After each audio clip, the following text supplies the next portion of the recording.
The lord.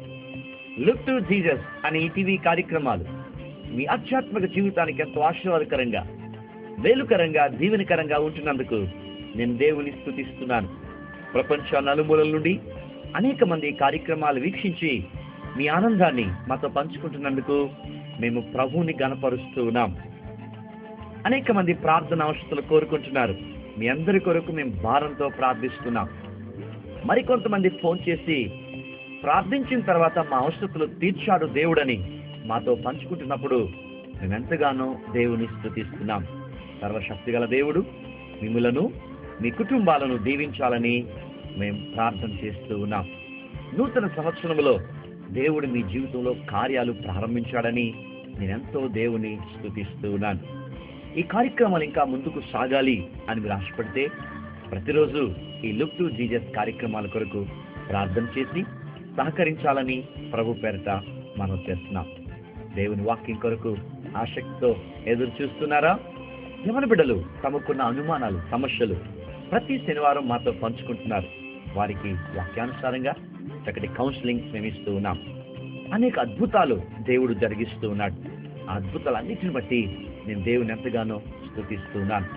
యువతరం పాడైపోకుండా సన్మార్గంలో నడవాలని మేము చేస్తున్న ప్రయత్నానికి మా వెనకాల అనేక మంది ప్రార్థించి సహకరిస్తున్నారు. వారందరికీ ప్రత్యేకంగా హృదయపూర్వక ధన్యవాదాలు నేను తెలియజేస్తూ ఉన్నాను. దేవుని వాక్యాన్ని ధ్యానించడానికి సిద్ధంగా ఉన్నారా? ఈ వారం ఏ అంశము అని ఆసక్తితో ఎదురు చూస్తున్నారా? యవనస్తులకు అవసరమైన దైవ సందేశాలు స్థితిపరచడానికి పరిశుద్ధాత్మ దేవుడు మాకు అనుగ్రహిస్తున్న జ్ఞానాన్ని బట్టి నేను దేవుని స్తుతిస్తున్నాను.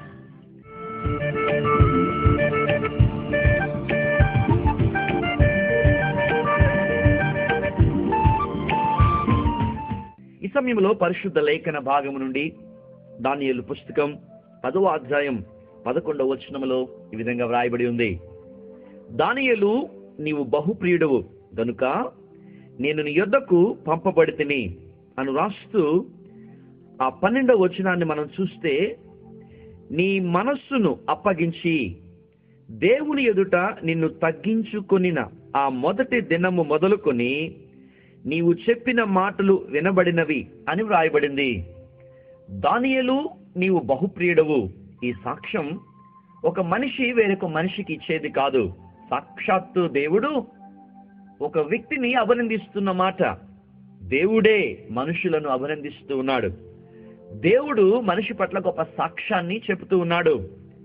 ప్రియమైన యవన బిడ్డలారా, ఈ లోకంలో జీవిస్తున్న మనకు మంచి సాక్ష్యం అవసరం. సాక్ష్యము లేని జీవితాలు వృధా అయిపోతున్నాయి. ఎందుకు? మనం సాక్ష్యాన్ని కలిగి ఉండాలి. మనము ఎన్ని తలాంతులు కలిగి ఉన్నాము అనేది ప్రాముఖ్యం కాదు. ఎంత అందంగా ఉన్నాం, ఫ్యాషన్గా తయారవుతున్నాం ప్రాముఖ్యం కాదు. మనకున్న సాక్ష్యం ఏమిటి అని ఆలోచన చేయాలి. దేవుడు, దానియేలు, నీవు బహుప్రియుడవు అనే మాట వినడానికి, చదవడానికి ఎంతో ఆసక్తికరంగా ఉంది కదూ. అసలు దానియేలు, నీవు బహుప్రియుడవు అంటే దేవుని పట్ల అంత గొప్ప సాక్ష్యాన్ని కలగడానికి ఏమిటి అని మనం ఆలోచన చేస్తే, నెబుకద్నెజరు యెరూషలేమును పట్టుకున్న తరువాత యవనస్తుల్లో కొందరిని పట్టుకుని రాజభోజనము, పానము ఇచ్చుచు ఆ రాజు యొక్క ఆస్థానంలో విద్యను నేర్పించి రాజమందిరమునకు సేవ చేయ తర్ఫీదు ఇవ్వాలని ఆజ్ఞ ఇచ్చాడు. వారిలో దానియేలు, అనన్య, మిషాయేలు, అజర్యా అనువారు ఉన్నారు. అయితే దానియేలు రాజు భుజించు భోజనము కానీ ఆ పానము కానీ పుచ్చుకొనలేదని బైబుల్ సెలవిస్తూ ఉంది. ఎందుకు పుచ్చుకొనలేదు అని మనం ఆలోచన చేస్తే, తన హృదయాన్ని గాని తన శరీరాన్ని గాని అపవిత్రపరచుకోవడానికి దానియేలు ఇష్టపడలేదు. నేను అనుకుంటున్నాను, చిన్నప్పుడు దానియేలు తల్లి దేవుని గురించి బోధించి ఉండవచ్చు.